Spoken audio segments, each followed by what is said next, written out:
I believe that this nation should commit itself to achieving the goal before this decade is out of landing a man on the moon and returning him safely to the Earth.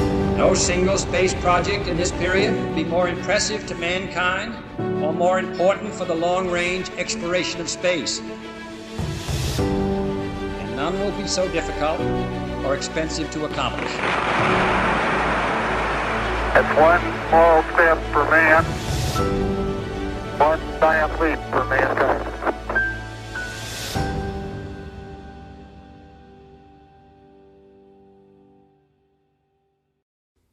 Hello, my name is Ben Bussey and I'm the Senior Exploration Scientist in the Lunar Discovery Exploration Program at NASA headquarters. My background is a lunar scientist with my area of expertise is the lunar poles, and today I'm going to be talking to you about the science and exploration value of the lunar poles.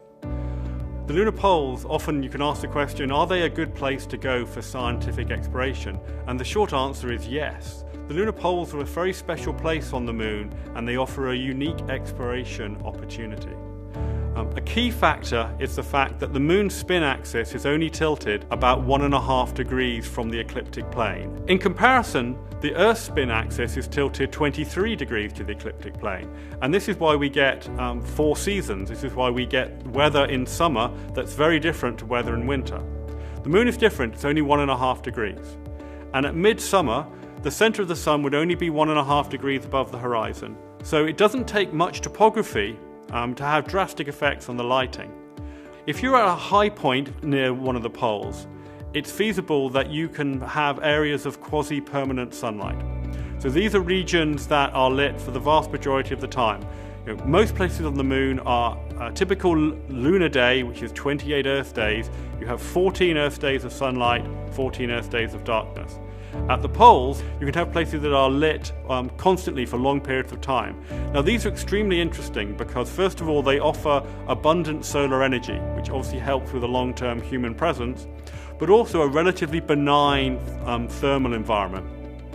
The equator of the moon varies from about plus 120 Celsius at midday to minus 150 Celsius at midnight.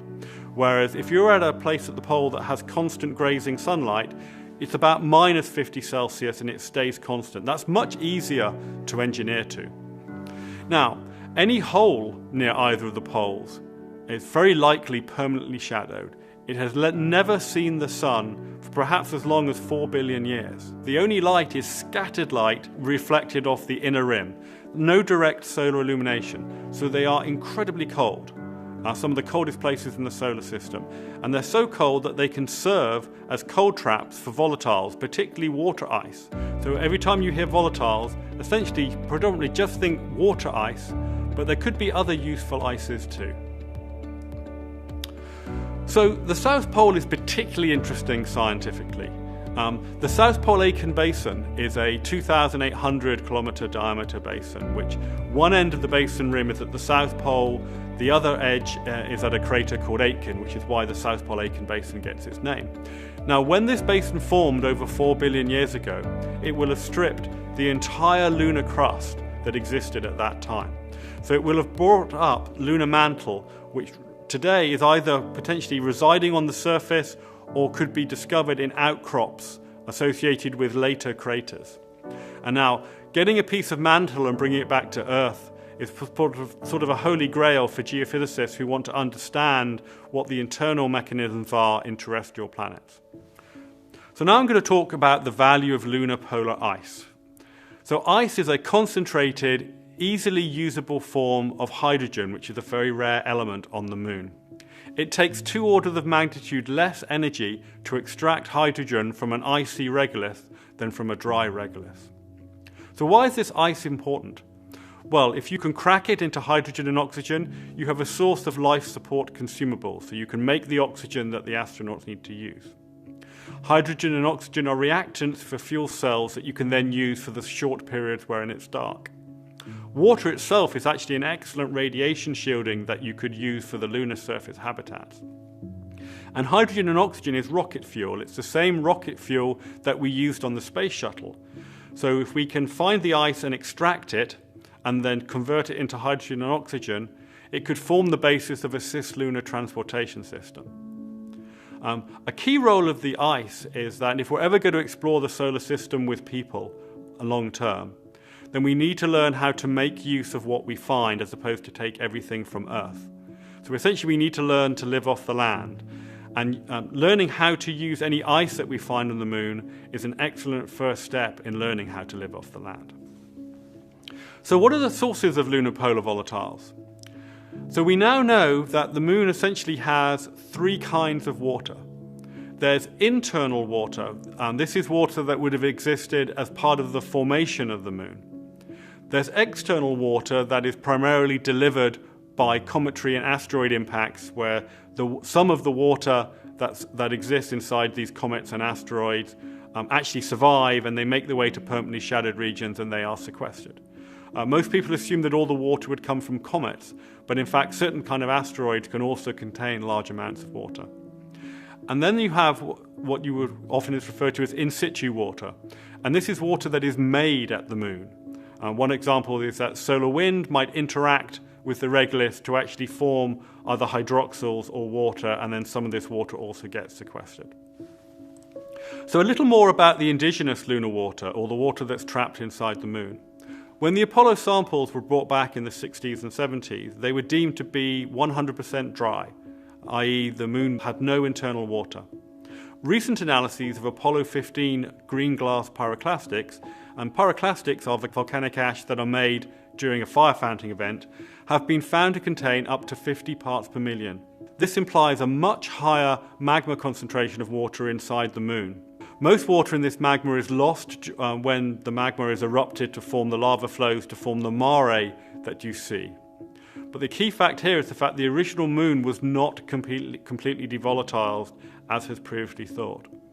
And one thing that this shows, it shows the value of the lunar samples. They're often referred to as the scientific gift that keeps on giving. It was these new capabilities that exist today that didn't exist at the time of Apollo that are making these new discoveries. And indeed, this year, the ANXA program, which is the Apollo Next Generation Sample Analysis, this is actually going to open a core that hasn't been opened since it was brought back from the moon, so that early career scientists can use modern techniques on this core. I'd like to provide a little bit of history on the search for lunar ice. Now, radar has been used since the 1960s to map planetary surfaces, primarily Mercury and the moon. It's long been recognized that the polar areas near the moon would have the potential to be permanently shadowed and extremely cold. What we didn't know is how pervasive these areas were or how cold they were. Radar analysis of Mercury back in '92 discovered fairly thick ice sheets, and this spurred renewed interest in the possibility of ice in the lunar poles. The first such measurement was conducted using the Clementine bistatic experiment. Clementine was a small satellite that went to the moon in 1992, and it used its communications device essentially as an S-band radar to take measurements at both poles. It conducted 4 such experiments, 2 at each pole. When the radar hits ice at beta 0, essentially pointing straight down, you get an increase in the signal. And they did in fact see this at one place inside the inner rim of Shackleton crater, which is a 20-kilometer impact crater right at the South Pole. Now, this was very complicated viewing geometry, which affected the interpretation of the results. And certainly not all radar scientists believed that the signal that was seen was in fact ice. It was quite a weak signal. They claimed that it was just rocks inside the rim. So this has led to 20 years of controversy about this result, but what isn't controversial is the fact this is certainly the first time that the idea of ice was seriously discussed for the moon. The next key measurement came from a spacecraft called Lunar Prospector. One of the Lunar Prospector instruments was a neutron spectrometer, and what a neutron spectrometer does is it measures the energy of neutrons that are emitted from the lunar surface. When galactic cosmic rays hit the moon, neutrons are ejected at a wide range of energies. Now, the amount of epithermal neutrons, or mid-energy neutrons that you get, is a direct indicator of hydrogen concentrations. So Lunar Prospector measured elevated hydrogen signatures at both poles. That result itself wasn't controversial. Now, the one thing a neutron spectrometer can't do is it can't tell you what chemical form of the hydrogen. It could be plain hydrogen, or it could be hydrogen in water, and it wouldn't make a difference to what the neutron spectrometer would see. It also can't confirm the exact location. A neutron spectrometer is essentially a 4-pi steradian instrument, so its spatial resolution is roughly equal to the altitude of the spacecraft. So the best hydrogen map resolution we got for Lunar Prospector was roughly 30 kilometers, which is too large to be able to determine whether the hydrogen exists inside permanently shadowed craters in a high concentration or was just spread around the lunar poles. The Indian Space Agency in the late 2000s flew a spacecraft to the moon called Chandrayaan-1. NASA flew 2 instruments on Chandrayaan-1. One of them was the Moon Mineralogical Mapper, often referred to as M-cubed. And this was a hyperspectral imager that mapped the moon. And one of the surprise results from M-cubed was spectral evidence for a hydration band at roughly 2.8 microns. This seems to correlate with the higher density for potential water being at higher latitudes as you would expect. The big question is, how would this superficial water be created? It can't exist for long term because the regions where we see it are too hot. So the M-cubed results raise the interesting premise for the first time that the moon might actually have an active water cycle, which is that water is being formed, migrating to the poles, and then being destroyed or sequestered in permanently shadowed regions. One possibility is solar wind reduction of oxides in lunar soil. Another one could be residual water from cometary impacts or outgassed water vapor from the lunar interior. The M-cubed result does represent an important potential source for polar ice. The water ice migrates to the polar cold traps by ballistic hopping, and any that enter would last for a long time. One recent result from the M-cubed data is particularly exciting. A scientist in Hawaii, Dr. Lee, used the signal from inside the permanently shadowed craters with M-cubed to look for water ice. Now, M-cubed, being a hyperspectral imager, requires sunlight to get the data. So you're looking at reflected sunlight. What Lee did is he used the fact that light reflects off the inner rim of the polar craters and you still have a few photons hitting the floor. It's a very low signal. What he did, he essentially summed all the data for a particular portion of the lunar surface that was permanently shadowed, and by summing all the data, even though each individual measurement was very low signal to noise, he built up enough signal to be able to do a measurement. And he, very excitedly, has found evidence for surface frost inside these permanently shadowed craters. I'm going to talk a little bit about a follow-on that NASA will be doing in the near term. In 2016,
up into the air. Now, a few minutes before the impact, the L-Cross shepherding spacecraft detached from the Centaur so that it could observe the impact of the Centaur with the Moon, and more importantly, it could use its scientific instruments to look at the ejecta cloud that came up. Whilst doing these observations of the ejecta cloud, it detected water, up to 6% water, as well as other volatiles. Now, this measurement is probably the closest thing that we have right now to ground truth for water at the Moon. Now, one of the Lunar Reconnaissance Orbiter key data sets is the Diviner instrument. Now, Diviner measured surface temperatures for the first time directly at the lunar surface, and it measured it both where it is lit and where it is dark on the Moon. Now, Diviner has mapped places that are lit for part of the time, but are cold enough within 1 meter of the surface that ice can exist. Now, anywhere on the Moon where it's lit gets too warm for ice to survive long term, but the idea of places that are lit some of the time, but you could have ice really close to the surface, are an intriguing possibility and could represent the ideal places for resource extraction on the Moon. Another surprising science result from Diviner is they discovered the coldest location in the entire solar system. It actually exists in a double-shadowed crater on the Moon. This is a shadow inside permanently shadowed, so it's shadowed from even the reflected light from the first crater. And some doubly shadowed places have been found to be as cold as 30 Kelvin, or 30 degrees above absolute zero. This is actually 10 degrees colder than the surface of Pluto. Another key result from both Lunar Reconnaissance Orbiter and Chandrayaan-1 comes from the Mini-RF radars. We flew 2 Mini-RF instruments to the Moon, the first on the Indian Chandrayaan-1 mission, and a more advanced model on Lunar Reconnaissance Orbiter. With Mini-RF, we broadcast a right circular polarized signal, and when this bounces off a typical dry Moon, you get a left polarized signal back. However, if you bounce off ice, or if ice is encountered below the surface, then actually you get the same sense, or you get right circular polarized back instead. This allows you to calculate something called the circular polarization ratio. So essentially, any buried ice, you get a high CPR back with the radar. Now, unfortunately, you can also get high CPR from a rocky terrain, because essentially the radar bounces off the surface and then bounces off the rock and then comes back to the spacecraft. Now, typical lunar craters that have rough ejecta blankets have high CPR outside the crater in those ejecta blankets that are full of rocks. What we found at the poles is that there are many craters that only exist at the poles where they only have high CPR inside the craters. Now, this could be ice or it could be roughness, but there are a group of scientists who certainly believe that ice plays a role in this signal, because geologically it's very unusual that you would only have high CPR inside the crater and not outside if it was due to roughness. So let's summarize where we think we are with water. Data from LRO, L-Cross, Chandrayaan-1 and other missions have confirmed patchy and/or buried distribution of volatiles, including water. They very likely have different reservoirs. I mentioned there are 3 kinds of water. There's the internal water that was formed when the Moon formed, there's external water that has been delivered to the Moon, and there's in situ water that has been made at the Moon. All 3 of those likely have a different water cycle, and what we're seeing in these enigmatic data sets is the interaction of all 3 of these water cycles. There are 3 groups that are interested in volatiles. You have scientists who care about the science that you learn from studying the volatiles. You have people interested in human exploration who are interested in using the volatiles to turn it into rocket fuel, turn it into oxygen, to help explore. And there's a commercial group who are interested, is there a market there in their volatiles? What's particularly useful for volatiles is the fact that most of the measurements that all 3 groups want to take are the same measurements. They all care about composition, abundance, what are the regolith properties, what is the lateral distribution, what is the vertical distribution, what is the renewability of, and what is the age of these resources. So volatiles have a multitude of value to all 3 of these communities. So I'd like to stress the scientific value in the volatiles and that the lunar polar volatile prospecting has huge scientific benefit as well as exploration benefit. The US uses community-produced documents to drive the science that we try and achieve. The two that you will often hear are the decadal surveys that are made every 10 years and a document called the Scientific Context for Exploring the Moon, or the SCEM document. Volatiles appear very prominently in both of those community-produced documents. On the human spaceflight side, we have something called strategic knowledge gaps. These are gaps in information which, if we can fill, allow systems to be designed smarter. A good example dating back to Apollo is the lunar footpad for the Apollo landers is actually much larger than it was needed. And that was because we didn't know what lunar regolith was like, and there were some people who thought it would have the bearing strength of talcum powder, and there was a concern that when the landers landed, they would actually sink without a trace below several meters of this fluffy powder. Now, once we sent the robotic landers and we landed with humans, we understood more what the regolith was like, and with hindsight, we could have designed a footpad that was much smaller. A smaller footpad would have had less mass, and obviously less mass is what you go for when you're designing a lander. Well, we were very worried about our first steps on the moon because some experts had predicted just shortly before launch that we would sink into the surface and wouldn't be able to hold our weight at all, and we'd just disappear into the dust. And of course, we were really pleased to find out that they were wrong. So that's an example of an SKG from the 60s. We have current SKGs. Many of them are related to enabling long-term human presence, and many of them can be solved by measuring what is the lateral and vertical distribution of the water at the moon. So in fact, lunar polar volatile prospecting addresses the highest priority, both polar science and exploration goals.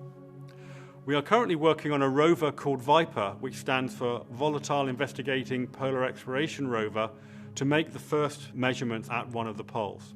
It is designed to traverse tens of kilometers so we can measure volatiles over a long length scale.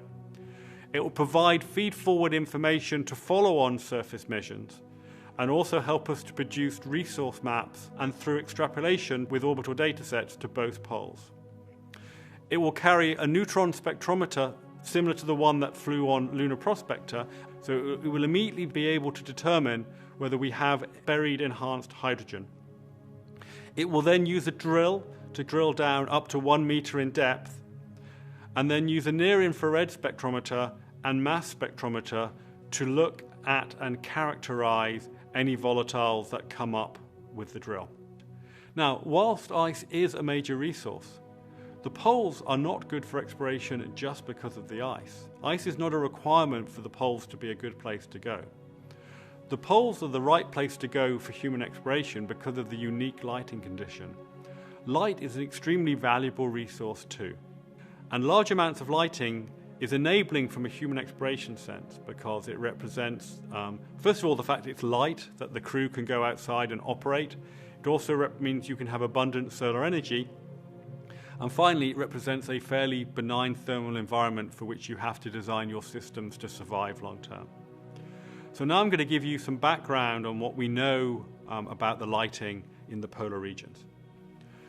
The first key information for the lighting, and in fact the first quantitative illumination maps, came from the Clementine mission. It used this camera to map the lunar poles for the first time. What we found is the fact that nowhere appeared to be lit constantly. Remember, because we were looking at the South Pole in winter, theoretically there should be an Antarctic circle at 88.5 degrees for which it is dark inside. We certainly didn't see that. We saw lots of places that were lit very close to the pole in winter. We found 3 places that were lit for more than 70% of a day in winter.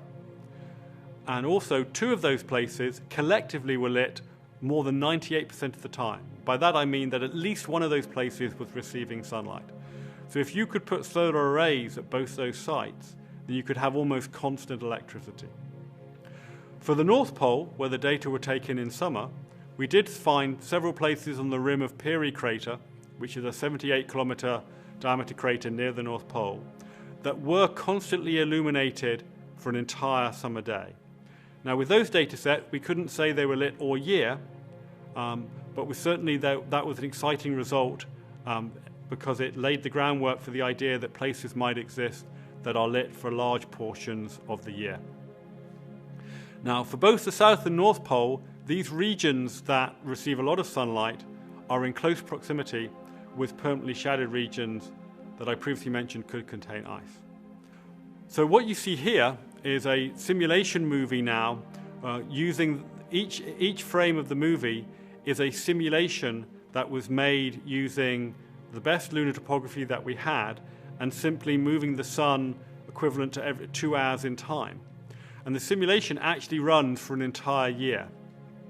The regions in red that you see are the regions that we map out as permanently shadowed. And we can use movies like this, and more importantly, the frames, detailed analysis of the frames that make up, or the simulations that make up the movie, to really do a deep dive into what the illumination conditions are at both polar regions. So we can now map out all key illumination parameters. Some of the key ones are we can locate the places that receive the longest periods of constant sunshine around midsummer. And several research groups around the country and the world have done this. And we now know that there are places that are lit for several months at a time based around midsummer. Now, these represent excellent locations for static landers for which you want a long duration mission and you're relying on solar power. Another key parameter is what are the locations that receive the shortest night at midwinter. And again, research teams have found places that are, even at midwinter, their longest period of darkness is a handful of days.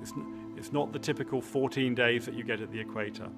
And these places are particularly exciting for very long-term operations, because if you can survive that single period of maximum shadow, you can survive essentially forever. You can also do things with simulations like explore the value of a mast. You can explore the value of putting your solar arrays different heights above the surface and seeing how much that increases the time that you see the sun and can generate electricity. And indeed, people who've studied this have found that a moderate mast of a handful of meters does help, but that in order to get 100% sunlight, that's not feasible with a mast. You would need a mast kilometers high. Another key fact for the poles is the fact that the Earth actually gets higher in the sky than the sun does, whereas the sun only gets 1.5 degrees above the nominal horizon. The Earth can actually get about 6 degrees above, and that's due to the inclination of the orbit of the moon around the Earth. So there are regions at both poles that are permanently shadowed, but you can still see the Earth. And these are particularly exciting in the near term, where we want to explore permanently shadowed regions, but we need to have direct-to-Earth communications in order to be able to do so. So what you see here is an image from the Japanese Kaguya spacecraft. And the reason I show this is the places that are labeled A, B, C, D. These were the 4 places that we discovered with Clementine that received the most sunlight at the South Pole. And future analyses with LRO data by several teams has confirmed that these are the places that received the most light. And what I find interesting in this image is when you try and conceive of what are these peaks of enhanced lighting like, you have the idea that you might have like the Rocky Mountains located at these locations, and that's what you need in order to get lots of lighting. But what you can see here is the fact that there's nothing special about these 4 locations. It's incredibly subtle variations in topography that are having large effects on the amount of sunlight that these places receive. I'm going to change topics slightly now and talk about the fact that the ability to have abundant solar energy at the lunar poles might actually allow us to do a different kind of resource extraction before we get to the point where we're extracting buried water ice. It's possible, using different mechanisms, to take dry lunar regolith and convert it to useful products. Hydrogen reduction of regolith essentially passes hydrogen over heated regolith, which contains iron oxide, and this forms iron and water, and then you can crack the water into hydrogen and oxygen. Carbothermal reduction of regolith, you actually have to heat the regolith all the way up to 1600 degrees Celsius to melt it. You then react it to methane, which then forms carbon monoxide, which can be converted to methane and water. And again, you can crack the water. Another technique being considered by the resource utilization community is molten electrolysis of regolith, where you actually, again, you melt the regolith, but this time you put in special electrodes, and that is used to extract oxygen from the molten mixture. So I want to touch upon the fact that the moon is a really big place. The moon has the surface area of Africa. Scientifically and for exploration, we really want global access. I would stress that I think the best way of getting global access is to have a sustained presence and then build your capability. The resources, both water ice and lighting that you get at the poles, I would argue gives us the opportunity for that sustained presence. Perhaps the best analogy on Earth is the McMurdo field station in Antarctica. McMurdo is the main US base, and it's located on an island just outside the main continent. There are about 1,000 people work there during the summer, and about 300 winter over, keeping the station running. The vast majority of science exploration done on the Antarctic plateau goes through McMurdo. And this is because the existence of McMurdo drastically lowers the logistics that you need in order to be able to explore Antarctica. Essentially, you have to get yourself to McMurdo, and then you can use the transportation, both the planes and helicopters to take you into Antarctica, also the skidoos that you typically use for driving around, and the tents and all the other materiel that they have in McMurdo.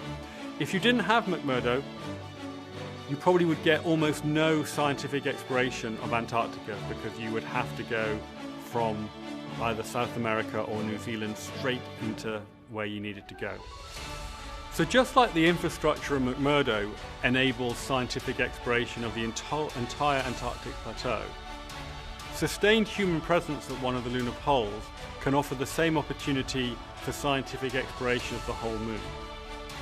Initially, early explorers to one of the poles are very likely to explore just the immediate surroundings, using tools like unpressurized rovers to drive around. Eventually, pressurized rovers will allow them to go further. As we build up more capability and infrastructure at one of the poles, I think it's feasible to think about you may end up with hopping with small landers that can hop increased distances from the main field station at one of the poles. And this eventually leads to global access.